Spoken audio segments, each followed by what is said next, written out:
unos conceptos claves de esta enfermedad. Como presentaron ahorita, mi nombre es Carlos André Guerrero, soy médico de la Universidad de Antioquia y dermatólogo de la Universidad del Valle. Tengo un diplomado en inmunodermatología, donde la urticaria es una de las enfermedades dermatológicas que consideramos inmunomediadas, y hago mi práctica profesional en las ciudades de Medellín y Quito. Mi conflicto de interés, he sido conferencista para Johnson Johnson, sin embargo, por esta charla no recibo ningún tipo de honorarios. Esta será la agenda de hoy, los objetivos de la charla. Hablamos de la epidemiología de la urticaria, la fisiopatología. Les voy a dar un enfoque diagnóstico práctico y el tratamiento de esta condición. El objetivo de la urticaria. Uno, los objetivos de esta charla es reconocer la urticaria, que tengan la capacidad de distinguir entre una urticaria aguda o una urticaria crónica, que sean capaces de realizar una evaluación inicial eficiente de un paciente con urticaria, aplicar el tratamiento de forma escalonada e identificar señales de alarma o signos de cuándo remitir al especialista. La urticaria es un motivo de consulta frecuente, ¿listo? Por lo cual los pacientes consultan al médico de atención primaria, el médico general acá en Colombia, a urgencias, sobre todo, un paciente que consulta con frecuencia urgencias y que también pues, nos van a llegar a especialistas como dermatología y alergología, ¿listo? La urticaria en general afecta hasta el 20% de la población, al menos una vez en la vida tendremos un episodio de urticaria. Miren que eso es un porcentaje importante. Y su diagnóstico definitivamente es un diagnóstico clínico. Es más común en las mujeres, en los niños también de 1 a 4 años, tiene como un pico ahí de prevalencia. En Estados Unidos se considera una prevalencia entre 1.000 casos por cada 100.000 habitantes y se ha visto mayor casos en zonas o países de bajo nivel socioeconómico o pacientes con antecedentes de atopia, dermatitis atópica, rinitis, alérgica, conjuntivitis y asma, entre otros. Es una enfermedad que puede ser muy grave, que afecta importante la calidad de vida de estos pacientes, dado el tipo de lesiones. Vamos a dar un poquito de la fisiopatología de forma así muy práctica. Vamos a tener una célula principal en la urticaria, se llama el mastocito. Esa célula va a estar presente, cuando hablamos de mastocitos, porque están presentes en tejidos, ¿listo? En este caso, en el tejido de la piel, no en circulación. Ese mastocito va a tener diferentes estímulos que pueden ser inmunes o no inmunes, que van a generar eh, que él pues exprese o se granule, produciendo pues algunas sustancias que ya se las mostraré. Esos estímulos pueden ser variados, pueden ser anticuerpos, por ejemplo, inmunoglobulina E, pueden ser diferentes alérgenos o algunos otros estímulos como la sustancia P, el factor de la progenitora, el complemento, o por ejemplo, en este caso, que vemos en la imagen, la codeína, pues que es un medicamento. ¿Listo? Entonces, cuando yo tengo ya ese mastocito que fue estimulado por diferentes señales, él va a liberar diferentes sustancias. Algunos mediadores que ya están preformados dentro de él y otros que se van a sintetizar de forma ahí automática o rápida según el estímulo. Tenemos proteasas como la triptasa, como el más especial, la histamina, ¿listo? Que es producida por el mastocito. Sin embargo, también hay otros compuestos como las citoquinas de perfil inflamatorio, interleuquina 3, 4, 5, entre otros, y 13. Y tenemos otros componentes inflamatorios como las prostaglandinas, leucotrienos y el factor activador de plaquetas. Entonces, todas esas sustancias que el mastocito es capaz de liberar van a llevar a cambios más que todo a nivel vascular, vasodilatación y aumentar la permeabilidad de esos vasos. Entonces, eso es lo que va a llevar a las características clínicas clásicas de la urticaria. Sin embargo, esta fisiopatología es mucho más compleja, pero pues por intención de la charla no el objetivo, pero para que vean que participan muchas células de nuestro sistema inmune. El mastocito como la célula principal, tenemos eosinófilos, basófilos, que son como esos precursores del mastocito que están en circulación, neutrófilos, vamos a tener desde algunos disparadores en la parte superior de la piel o la epidermis, que van a expresar ciertas sustancias que se conocen como alarminas. Esta más que todo la linfopoyetina tímica estromal o algunas interleuquinas como la interleuquina 33 o 25. Vemos que también hay un componente neurológico o neural importante en esta dermis, en esta capa pues, intermedia de la piel, que puede llevar a liberación de ciertas sustancias que también van a estimular ese mastocito, que finalmente se granula y todo ese contenido que se granula va a ir a circulación generando esa inflamación pues, que vemos en la urticaria. Obviamente esto es como un bosquejo inicial para que entienda pues, que es una enfermedad netamente inmunomediada. Entonces aquí les voy a traer un enfoque diagnóstico práctico. ¿Listo? Cuando tenemos un paciente con urticaria, lo primero obviamente es decir, esto es una urticaria, o sea, reconocer la urticaria. Dos, clasificar la urticaria. Inmediatamente ir pensando o identificando las potenciales causas. Saber si debo o no pedir exámenes y cuáles debo pedir. Y siempre pilas con diagnósticos diferenciales. Entonces, lo primero es reconocer la urticaria. La urticaria se define como tal, como presencia de abones. ¿Listo? Esta es la lesión elemental básica de la urticaria, que suelen ser evanescentes. ¿Qué quiere decir? Que espontáneamente se desaparece, por lo general en un lapso menor a 24 horas. Pueden aparecer inicialmente como un poquito pálidos, luego eritematosos. Entonces tiene pues como hay una variación de los colores y en términos generales la lesión no deja ningún tipo de secuela en la piel. O sea, tú ves al paciente con esa lesión, esos jabones, y luego como si no tuviera absolutamente nada. Claramente son lesiones pruriginosas, jabones sin prurito, muy raro. El prurito es un síntoma importante de la urticaria y puede asociarse o no a angioedema, que es edema que puede ser en párpados, en la boca, en la lengua, en manos, en zona genital y en pies también se ha descrito el angioedema. En algunos casos, el angioedema, del 10 al 20% de los casos, puede ser la primera y aún más difícil la única manifestación de la urticaria, pero en términos generales se asocia con la presencia de las lesiones en la piel. Entonces, teniendo estos tres signos o síntomas, tenemos la definición de urticaria. ¿Listo? Entonces vamos a ver que pueden ser lesiones muy variadas, desde lesiones abonosas muy pequeñas, miren, tenemos unas lesiones menores de 1 centímetro, hasta grandes placas confluentes de esos jabones que pueden extenderse por grandes segmentos de nuestro cuerpo. Como regla general, desaparecen generalmente en menos de 24 horas. Aquí vemos cómo se ve la diferencia entre la piel normal de este paciente y aquí la zona con los jabones. Entonces, por ejemplo, fototipos altos en pieles oscuras es un reto distinguir a veces ese eritema que tenemos en los pacientes con urticaria. Aquí vemos unos pacientes también con múltiples lesiones de urticaria y miren cómo se ve como la piel levantada. Entonces, es lo que el paciente vulgarmente conoce, doctor, estoy lleno de ronchas, tengo muchas ronchas, listo. Sin embargo, no siempre la urticaria se ve así. En algunos casos tenemos manifestaciones que pueden simular otro tipo de enfermedades. Y esta es una que vemos más que todo en los niños. Es una urticaria multiforme que simula una enfermedad llamada eritema multiforme, que son lesiones como en diferentes tonos. Mire que tiene un borde un poquito más rojito, un centro más violáceo pálidos, que se definen como en diana. Y eso puede llevarnos a confundirnos o pensar en otros diagnósticos, pero la vemos con mayor frecuencia en los niños. Tenemos el angioedema, ¿listo? Angioedema se define como una tumefacción, ¿listo? Que puede afectar mucosas, la cara o zonas como ahorita lo describí. En algunos pacientes uno ve esa tumefacción, pero no ve eritema. Entonces, pilas con eso porque no siempre hay eritema. Se ha descrito en algunos casos que también afecta la orofaringe, o sea, la vía respiratoria superior, y también puede afectar la mucosa intestinal. Son pacientes que van a manifestar incluso dolor abdominal.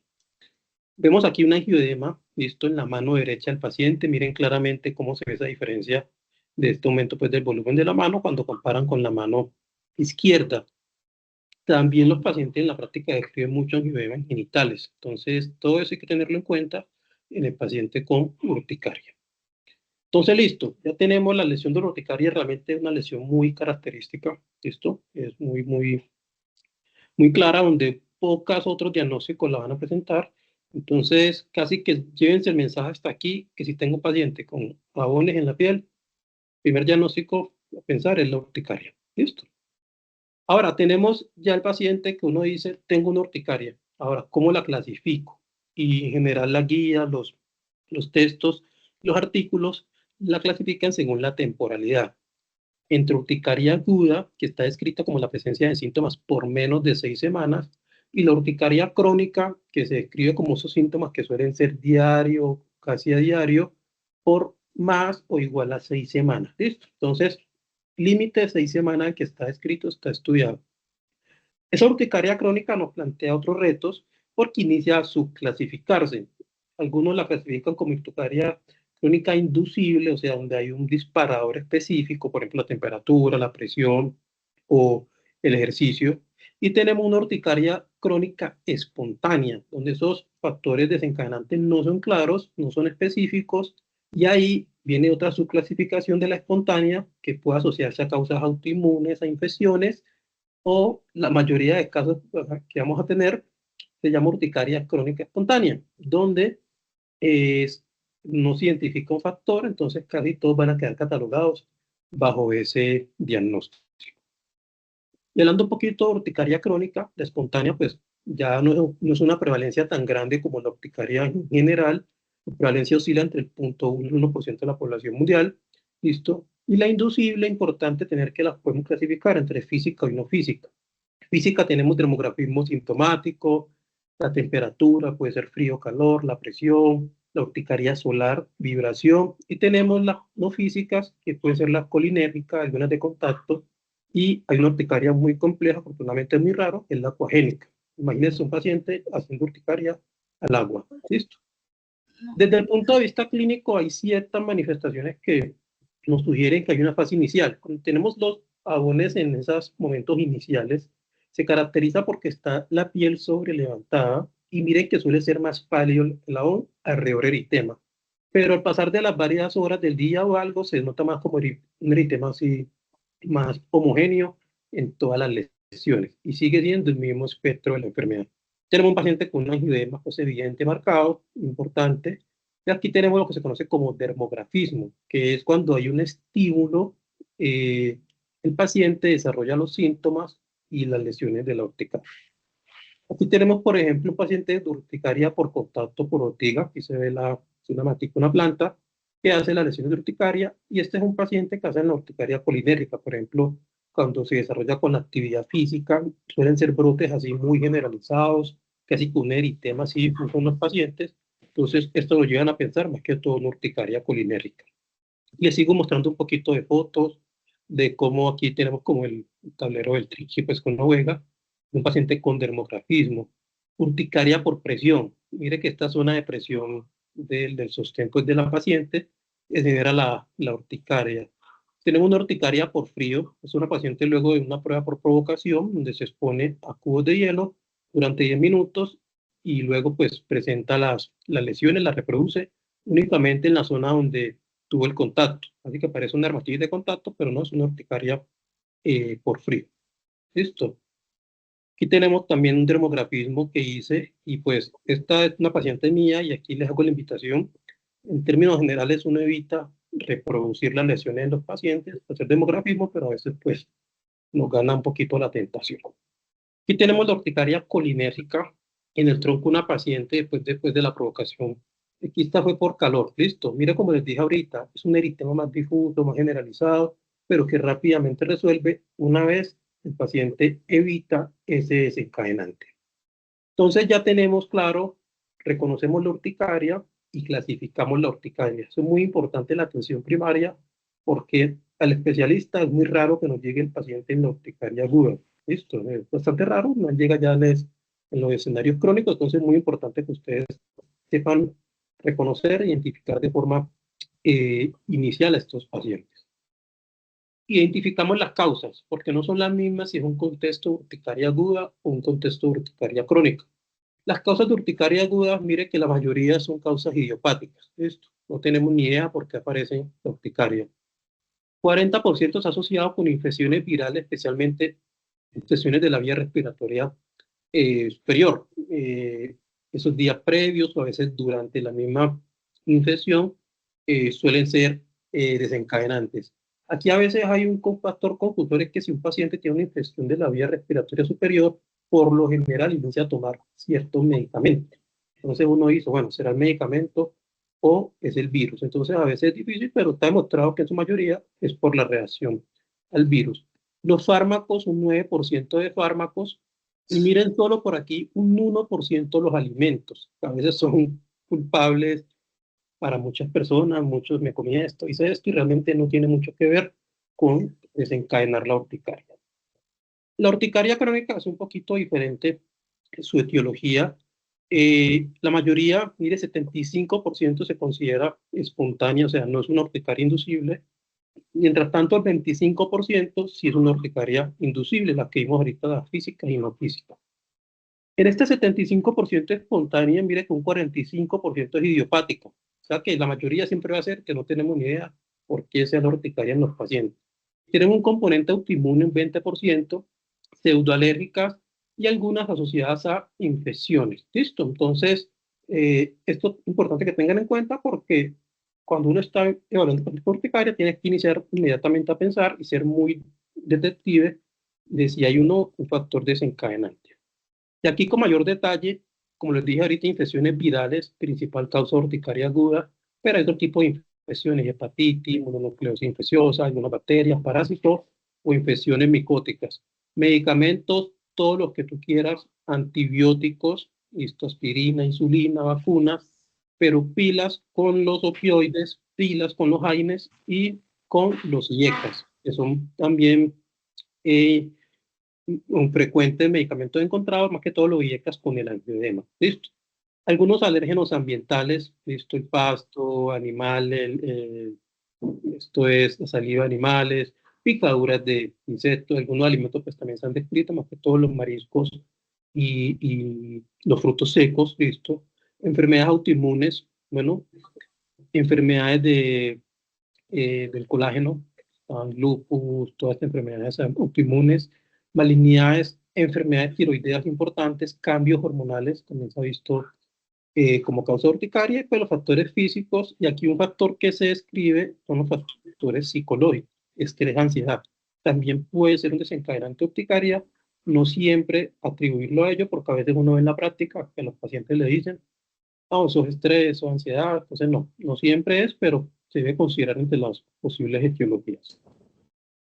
Cuarto, punto importante, debo no pedir exámenes. Este punto pilas con eso porque aquí es donde más vemos las fallas en la práctica médica normal. Y esto he tomado de diferentes guías, listo, de urticaria, diferentes artículos, test. Cuando tú lees esto, tenemos un paciente con urticaria, ¿cierto? Cuando tenemos los jabones menores de 24 horas con o sin angioedema, listo. Entonces, miren que vamos por acá en este algoritmo y vemos que toca ver esa historia del paciente y en general no se recomiendan exámenes de rutina. ¿Listo? Entonces, es evaluar muy bien si hay un potencial desencadenante, interrogar muy bien al paciente, pero ahí es donde uno ve la falla porque inician a pedir un montón de exámenes, pero en general no se recomienda. Ya es diferente el contexto. Tengo un paciente con una urticaria crónica, más de 6 semanas, donde yo debo determinar si es una urticaria inducible o una urticaria crónica espontánea. Si es una urticaria crónica espontánea, en términos generales, miren que enfocan como un hemograma, un hemolecograma completo y reactantes de fase aguda. Listo, una BCG o una PCR. Dependiendo cómo yo interrogue a ese paciente, si hayan otros síntomas, otros signos en el examen físico, uno puede iniciar a pedir otros exámenes, pero en términos generales no son exámenes que se piden como la batería urticaria o algo así, no. Puedes aterrizar muy bien en tu paciente. Si es una urticaria física, pues está más que todo más claro el desencadenante, realmente no requiere exámenes. Y ya si es un paciente solo con angioedema, no tiene adones, hay que pensar como en otros tipos de diagnóstico. Hay pacientes que tienen combinación, y esto lo vemos mucho en la práctica. Tenemos una urticaria crónica espontánea y también tenemos asociado una urticaria crónica inducible. Más que todo lo vemos con dermografismo. Entonces, se pueden combinar, no son condiciones excluyentes. Entonces, las guías internacionales que nos recomiendan no pedir exámenes diagnósticos de rutina en pacientes con una urticaria aguda. Listo, que quede ese mensaje ahí y lo resalto nuevamente, porque esto genera un uso exagerado de paraclínicos. Estamos en un sistema de salud en Colombia que está crítico, entonces gasto innecesario al sistema, preocupaciones al paciente, ¿listo? Pueden haber hallazgos confusores positivos en esos exámenes que uno solicita. Y aquí una recomendación, no solo en urticaria aguda, sino en términos generales para la práctica médica. Cuando usted solicita un examen es porque tiene una sospecha, es porque tiene una intención o una capacidad de entender los resultados. No pedimos exámenes por pedir, porque ahí es donde nos iniciamos a confundir. ¿Qué nos pasa mucho en urticaria a veces? Piden muchos los ANAs, anticuerpos antinucleares. ¿Listo? Los ANAs pueden ser positivos en un valor de referencia 1 en 160, casi en el 30% de la población general sana. Entonces, cuando uno anda positivo, ahí inician a pedir todo el resto perfil autoinmune, entonces ahí inician a haber factores confusores, preocupaciones al paciente, preocupaciones al mismo médico, entonces en general se recomienda no pedir exámenes en urticaria aguda. ¿Listo? Sin embargo, cuando hablamos en urticaria crónica, la cosa ya cambia un poquito más. Estamos hablando que más de 6 semanas de tratamiento, y ahí ya sí aparecen unos exámenes ya adicionales. Sin embargo, cuando tú revisas este tema, antes las personas pedían hasta más de 17, 20 exámenes en urticarias crónicas, pedían endoscopias para descartar el Helicobacter pylori, y ya todo eso está desactualizado y no se recomienda. No es necesario ni tampoco es útil. Si hay unos exámenes que se recomiendan en este escenario, como lo dije ahorita, el hemoleucograma reactante de fase aguda, puede ser BCG y PCR o una de las dos, inmunoglobulina E total, ¿listo? Y algunos recomiendan IgE, anti-TPO, tiroperoxidasa, que son para evaluar un poco la función tiroidea. Ya otros exámenes van a depender de la sospecha clínica o la presencia pues, de otros signos y síntomas. En mi práctica y lo que pues he estudiado en mi experiencia, les recomiendo estos exámenes para urticaria crónica espontánea, y estos son los que yo mando realmente en la práctica. Un hemoleucograma, reactantes de fase aguda, inmunoglobulina de total, la IgG anti-TPO, la peroxidasa tiroidea, y aquí se le agregan dos exámenes, que es la TSH y el T4 libre, más que todo porque en Colombia alguna serie de estudios han demostrado que hasta el 14% de los pacientes con urticaria crónica espontánea tienen hipotiroidismo. Entonces, si bien estos dos exámenes no están validados internacionalmente, la evidencia pues que viene va en algún momento incluirlos porque sí hay una asociación entre hipotiroidismo y urticaria importante. Entonces, aquí tenemos ya la urticaria crónica espontánea. Aquí tenemos la urticaria crónica inducible. Entonces, dependiendo uno que sospeche cuál sea el factor desencadenante, uno puede usar pruebas de provocación. ¿Listo? En Colombia realmente estas pruebas lo suelen hacer los alergólogos. De hecho, no todos, algunos sí tienen pues los instrumentos. De dermatología, pues casi no hacemos este tipo de pruebas, pero sí se recomienda hacer algunas pruebas de provocación para realmente confirmar el desencadenante de la urticaria. Y aquí les traigo algunos pues como ejemplos. Tenemos el prick test, que es como una tablita que tiene diferentes puntas en profundidad, ¿cierto? Entonces, hacemos la presión sobre la piel del paciente y miren cómo, por ejemplo, en este paciente, todas las rayitas marcaron positivo, pero en este, solamente esta se considera positivo, porque además el estímulo, pues si bien hay un eritema, no se considera pues un estímulo positivo. Este se llama, es como un lapicerito para hacer demografismo. Mira que aquí en las tres estímulos marcó positivo en este paciente. Una vez se puede intentar hacerlo en el consultorio con un lapicero y hacer cierta presión sobre la piel del paciente y se reproduce el dermografismo, ¿listo? Pero realmente esta profundidad de expresión que generan estos dispositivos está cuantificada y está medida. Tenemos otra forma, otro tipo de test, estamos en el TEM test, que es para medir temperatura, calor y frío, ¿listo? Entonces, tiene la capacidad de en una misma prueba medir desde temperatura muy baja a temperaturas muy altas. Entonces, mira que este paciente sí hizo urticaria a temperaturas bajas, mientras no hizo nada de reacción a temperaturas altas. Entonces, también es otro tipo de forma de hacer las pruebas de provocación y llegar a un diagnóstico urticario. ¿Listo? Quinto e importante, ya reconocí la urticaria, ya clasifiqué la urticaria, intenté buscar una etiología, ya sé a ese paciente qué pedirle o qué no pedirle. Pila siempre sospechar diagnósticos diferenciales. ¿Listo? Si tenemos un paciente con los jabones y tenemos angioedema, hay que evaluar si tiene otros síntomas. ¿Listo? Pila, por ejemplo, si tiene paciente fiebre, tiene dolor articular, tiene malestar, hay que pensar en otras cosas. Por ejemplo, si tiene estos síntomas, pilas con enfermedades autoinflamatorias, tenemos la urticaria adquirida, pilas, por ejemplo, si esas lesiones, por ejemplo, en promedio duran más de 24 horas y Aquí nos llevan a tomar una biopsia de piel porque existe un diagnóstico muy parecido a la urticaria, llamamos la urticaria vasculítica o vasculitis urticariana. ¿Listo? Si no tiene nada de eso y son síntomas inducibles, pues ya uno mira la prueba de provocación y considera una urticaria crónica inducible. O si no, la más común que vemos, la urticaria crónica espontánea. Y si es solo angioedema, pilas si el paciente está con tratamiento con un IECA, con antihipertensivos, porque si está con él, pues hagamos la prueba, suspendemos el medicamento y miramos si las lesiones, los síntomas remiten.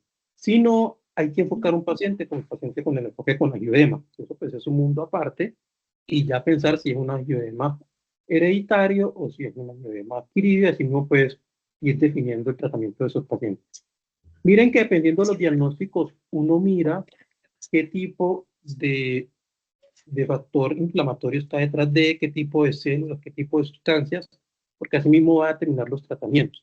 Una urticaria vasculítica apunta más a un perfil de interleuquina 1, si una urticaria crónica espontánea o inducible, todo lo que corresponde a la histamina y a estos mediadores liberados por el mastocito, y sin embargo, si es una angioedema solo, es más un perfil de bradykininas. Entonces, esto es muy importante para el tratamiento. Aquí le traigo otros diagnósticos diferenciales. La mastocitosis cutánea tiene un signo que parece a veces reproduce como unos jabones, que es el signo de Ariel. Cuando tú haces un raspadito o frotar la piel, se desarrolla la lesión. Se puede confundir a veces con dermografismo. El eritema multiforme, como el caso que le mostré al niño inicialmente, la urticaria vasculítica es el que más tienen que tener en cuenta en este tipo de diagnóstico. Tenemos otros diagnósticos diferenciales: eritema marginal, dermatitis urticarial, pemfigoides ampollosos, son enfermedades autoinmunes ampollosas de la piel que tienen unas fases iniciales que son urticariformes, a veces indistinguibles de una urticaria aguda o crónica. Y la erupción polimorfa del embarazo, pues que cada una tiene una patofisiología diferente y también puede ser así como la urticaria. Entonces, miren, por ejemplo, este paciente, tenemos estas lesiones eritematosas, un poquito sobrelevantadas, aunque más difusas, un poco más. Corresponden a una urticaria vasculítica. Y aquí, por lo general, pero no siempre, en medicina no hay absolutos, suelen ser mayor a 24 horas. Suelen dejar hiperpigmentación postinflamatoria. Puede acompañarse de síntomas sistémicos como artralgia, fiebre, dolor abdominal, compromiso renal o compromiso oftálmico. Y en la biopsia se va a caracterizar porque tiene una vasculitis leucocitoclástica. ¿Listo? Tiene inflamación de esos vasos. Entonces, para la parte del tratamiento de la urticaria aguda, identificar y suspender el desencadenante, pues sí hay un sospechoso así evidente. Antihistamínicos no sedantes. Puede ser dosis estándar o podemos llevar a una dosis cuádruple.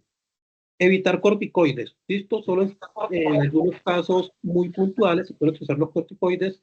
Si un paciente, un caso grave, es un paciente que está tirando a una anafilaxia. En general, la urticaria no tiene dificultad respiratoria, ¿listo? Entonces, pilas porque ya puede ser algo diferente a una anafilaxia.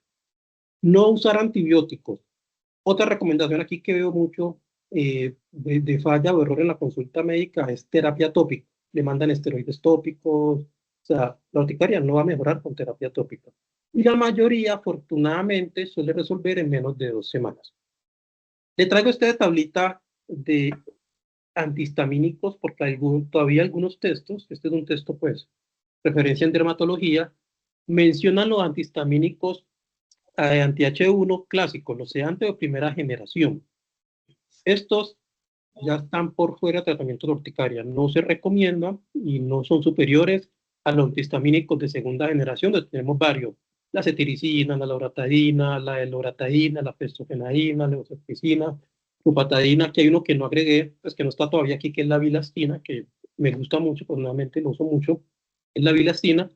Y esta es la dosis normal. Recuerda que por lo general un antihistamínico se usa una vez al día. Entonces, en caso de urticaria, podemos llevarlo hasta 4 veces al día o cuadruplicar pues esa dosis normal que usamos con los antihistamínicos.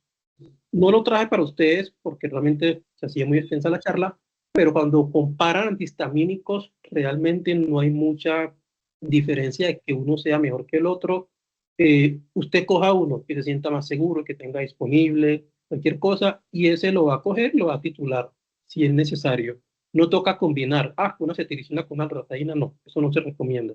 Con una cetiricina con una festofenaína tampoco se recomienda. Escoja uno esta dosis diaria llévela 4 veces y mira si hay control o no de la condición. Muchos estudios sí han utilizado la loratadina, pero en general, cuando tú revisas, pues, vía a precisión, en todos los antihistamínicos de segunda generación tienen la misma utilidad en urticaria. Esto lo pongo porque en urticaria aguda a veces nos toca y utilizamos esteroides sistémicos, orales por lo general, pero que sean un ciclo muy corto, no por más de 10 días.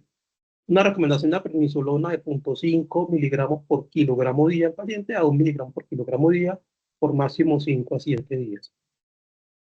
Y el tratamiento de la urticaria crónica es un poquito más sencillo que la aguda. Miren cómo inicio yo, con un antihistamínico de segunda generación a dosis estándar. No mejora, listo, lo subo a 4 veces la dosis. Por ejemplo, una bilastina de 20 miligramos es la dosis usual al día, ¿no? Estándar. ¿Qué hago yo? Lo pongo cada 6 horas, o pongo 2 en la mañana y 2 en la noche, o sea, ya cuadrupliqué esa dosis. Sin embargo, si luego yo revalorar a mi paciente a las 2 o 4 semanas, no hay control de la enfermedad, ya automáticamente dejo de pensar y agrego a esos antihistamínicos un tratamiento biológico que se llama omalizumab, que eso es un inhibidor de la inmunoglobulina E. Entonces ya uno mira el paciente cómo va respondiendo. Si con omalizumab antihistamínico no controla, uno puede aumentar la dosis de omalizumab o aumentar la frecuencia. Omalizumab por lo general se da cada mes. Aumentar la frecuencia se puede dar cada 15 días. ¿Listo? Si con eso no me mejoró o no hubo un control de la urticaria, yo retiro ese omalizumab y pruebo finalmente con ciclosporino. ¿Listo? Que es un inhibidor de la calcineurina que también pues se ha descrito en estos casos resistentes de urticarias crónicas. Pero mire que realmente en estos momentos son casi que 3 opciones de medicamentos que utilizamos en urticarias crónicas espontáneas. Aquí, urticaria crónica espontánea, totalmente contraindicados los corticosteroides sistémicos. ¿Listo? Algunos expertos sugieren que uno puede dar ciclos muy cortos si tengo una urticaria crónica espontánea exacerbada. Listo, ciclos muy cortos, pero no se recomienda para uso crónico a largo plazo. Es que ese mensaje con los corticosteroides, que son medicamentos muy mal utilizados. Entonces yo tengo un paciente con una urticaria crónica, entonces yo inicialmente evalúo, miro sus comorbilidades, esto pues no me metí con ellos mucho para no confundirlos. Este UCT es una clinimetría, es para tratar de objetivizar la respuesta de tratamiento, el control de la enfermedad en los pacientes. Entonces, realmente si un paciente no está controlado, pues lo que les dije ahorita, aumentos son antihistamínicos. Si sigue sin controlar, pues bueno, agrego otro medicamento que el que se usa de primera lesión, que es omalizumab. Si tengo un paciente bien controlado, continúo la terapia sin modificar. Y si tengo un paciente completamente controlado, ya puedo entrar a evaluar en un lapso de 3 a 6 meses, inicio a desescalonar esa terapia en los pacientes, hacer como ya ajuste, que es bajar dosis o espaciar dosis de los medicamentos. Y les quiero compartir este caso clínico, es un caso clínico que es de mi consultorio, una mujer de 30 años, tiene antecedentes de rinitis, tiene una urticaria recurrente. Eso es un término un poquito debatido, un poquito, ese paciente que genera urticaria con frecuencia, pero que no suele ser diario o casi diario. De hecho, esa paciente tenía 3 a 4 episodios por año que resolvían con antihistamínico. ¿Listo? Desde 2022 viene con esos síntomas. ¿Listo? Es alérgica a los AINES y en septiembre de 2025 presentó un brote súbito generalizado. ¿Listo? Vemos cómo tenemos estos abones en todo el cuerpo, tenía en todo el cuerpo, la cara, tronco, extremidades, asociado obviamente a un prurito intenso. Bueno, aquí vemos todos estos jabones, todas estas lesiones, lo que les dije ahorita, muchas veces en fototipos altos, en pieles oscuras, es difícil distinguir el eritema, pero aquí claramente se ve todo el compromiso de la paciente. Pero esta paciente tuvo otras cosas, ¿listo? Tuvo un episodio febril, afortunadamente un solo día, tenía edema, ¿listo? Palpebral y en mucosa oral, malestar general y artralgias. Como todo, hay recomendaciones, tanto de expertos como no expertos, familiares, amigos, múltiples restricciones alimentarias. No puedes comer esto, que los lácteos, que la carne de cerdo, que el huevo, o sea, frutas. prácticamente le prohibieron un montón de cosas. Y tuvo durante este proceso dos consultas a urgencias, donde en urgencias pues hacían tratamientos con más que todo esteroides inyectados o tomados, o sea, más que todo es lo que recibió esta paciente. Bueno, en todo este proceso se inició a hacer una serie de exámenes donde destaca la inmunoglobulina E elevada, ¿listo? Un poquito elevada, 167.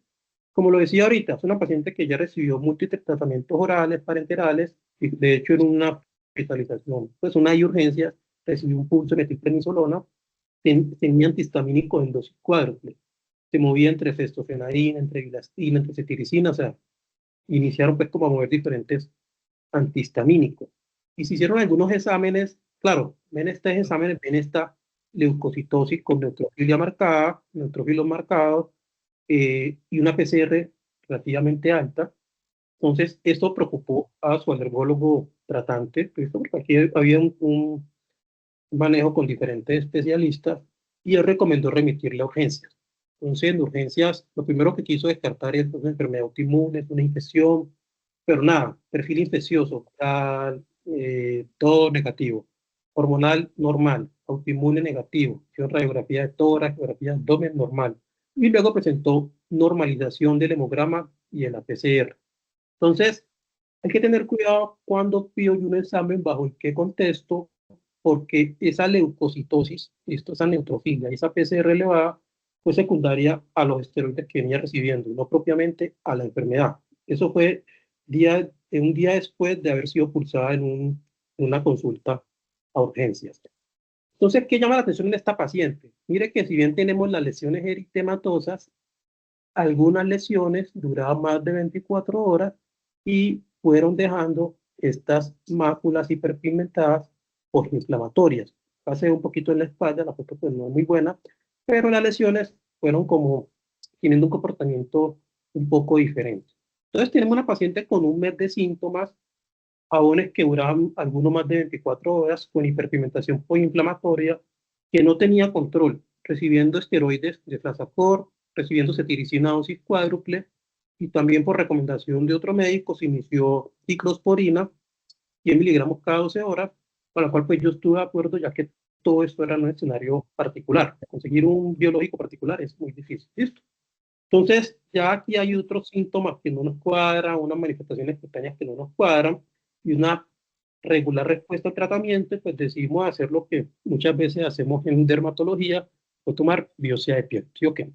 Tomamos dos biopsias de piel, le tomé dos biopsias del brazo y el muslo, y el, la interpretación pues, microscópica nos describe que hay en la piel, la dermis, un infiltrado inflamatorio con predominio de linfocitos, hay eosinófilos, listo, y se distribuyen de forma perivascular y algunos en la pared del vaso, lo que se conoce como una vasculitis de tipo leucocitoclásico, listo.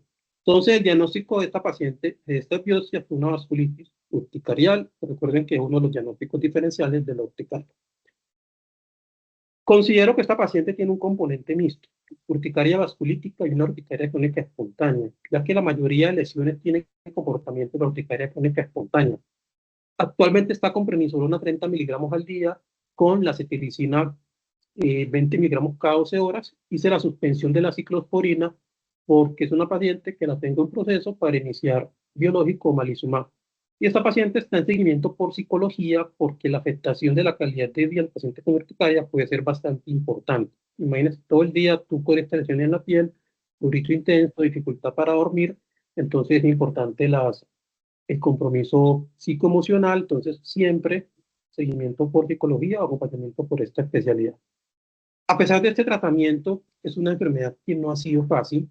Seguimos presentando brotes ocasionales, jabones, acá tenemos otros, acá algunos se ven con hiperpigmentación postinflamatoria y pues estamos a la espera que su prestador nos autorice el medicamento. No es lo más común, pero se han descrito casos donde estas dos condiciones se sobreponen.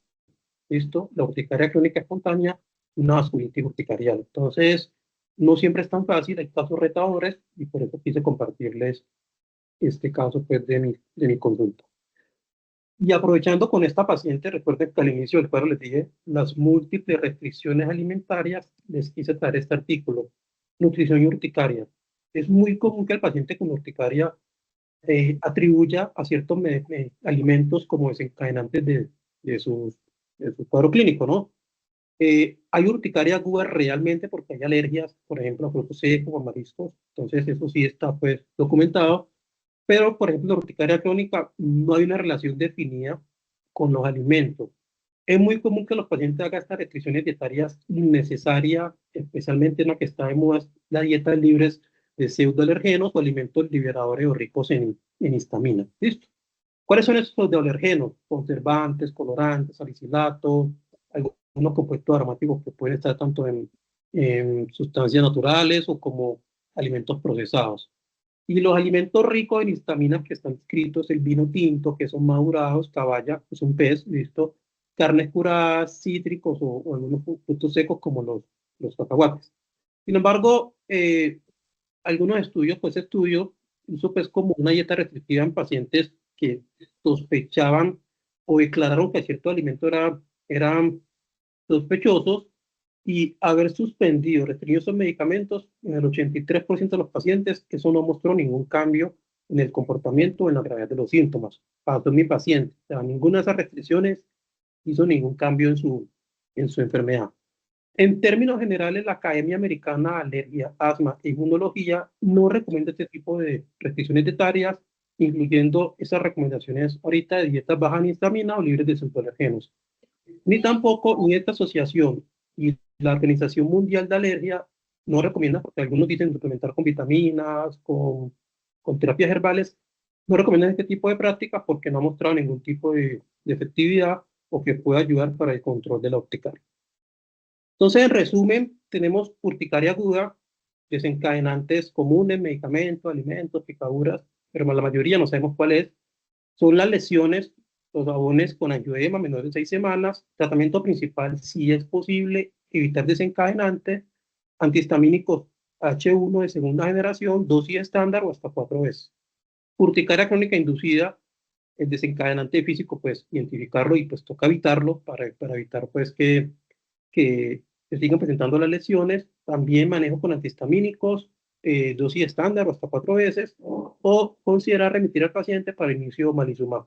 En urticaria crónica espontánea es lo mismo, no tenemos un desencadenante conocido, las lesiones más de 6 semanas, tratamiento igual, omalizumab o caso resistente tenemos la ciclosporina. Entonces, como conclusiones, la urticaria es un brote común que puede ser agudo o crónico, tiene múltiples desencadenantes, pero la mayoría son desconocidos. Necesitamos ser clínicos muy exhaustivos para ayudar a determinar la causa y el tratamiento de los pacientes. Cuando se conocen o son posibles de identificar, el tratamiento se trata de evitar estos. Primera línea de tratamientos, antihistamínicos H1 de segunda generación y sin miedo, llevar esa dosis a la dosis cuadro. ¿Listo? Y cuando remitir a dermatología o alergología, cuando continuamos presentando síntomas a pesar de la dosis máxima de antihistamínicos, cuando las lesiones duran 6 o más semanas, o si tú ves en la piel algunas lesiones diferentes por presencia de síntomas sistémicos, se considera remitir a cualquiera de estas especialidades. Yo trabajo con EPS y esto es muy común que los médicos generales me comenten pacientes con urticarias agudas, pero para yo remitirlos a alergología para hacer pruebas de alergia a alimentos, no. Y eso a veces es como un enredo. Realmente, si hay posibilidad, lo recomiendo remitir a dermatología. Recuerde que las principales manifestaciones son en la piel, son cutáneas, y a veces no es que el alergólogo no pueda estar en condición de tratar la urticaria, está en toda la condición, es más que todo por el espectro de diagnósticos diferenciales que de dermatología podemos ser un poco más precisos. Y siempre vigilar la calidad de vida de estos pacientes. ¿Listo? Hay pacientes que la urticaria realmente los afecta de forma importante, se los deprimen y puede ser difícil ayudar pues como en este proceso de su tratamiento y de su control. ¿Listo? Agradezco al grupo de interés de dermatología de la Universidad Cooperativa de Colombia, realmente pues son espacios enriquecedores, espero haya sido pues útil para todos ustedes. Eh, la medicina tiene implícita la docencia, ¿listo? Y siempre estudien, siempre cuestionense, ¿listo? Siempre salen cosas nuevas. Tiene implícita la docencia de la medicina y pues Le doy gracias por la oportunidad, también acompañarlo en este proceso de aprendizaje